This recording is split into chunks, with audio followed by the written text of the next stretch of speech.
Bonjour les amis, alors je suis sur la route du retour de Vannes vers Paris.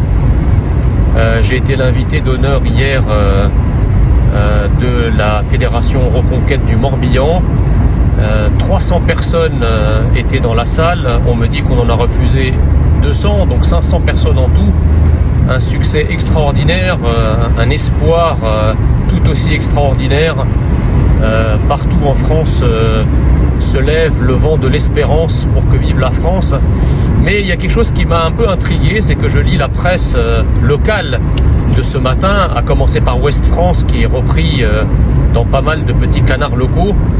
Et Ouest France n'a rien trouvé d'autre qu'à titrer sur les 10 Pékins antifascistes qui étaient devant la salle, sans dire un seul mot des 300 personnes qui étaient venues m'écouter.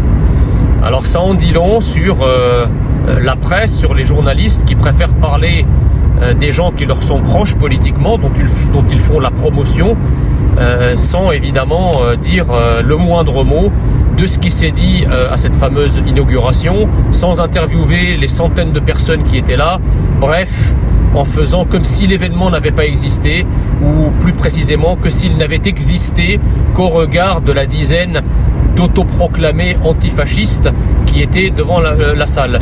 Et comme dirait notre ami Onfray, qu'est-ce qui risque au fond ces antifascistes? Qu'est-ce que risquent les antifascistes aujourd'hui en France? Autrefois, les antifascistes risquaient l'embastillement, la déportation, la torture par les régimes qui combattaient.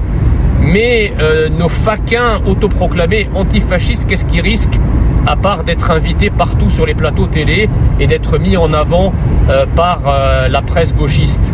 Ils ne risquent rien. Donc ce ne sont pas des antifascistes, ce sont des farfadets, des nains de jardin et des comiques de carnaval. Voilà, je vous embrasse et à bientôt pour de prochaines aventures.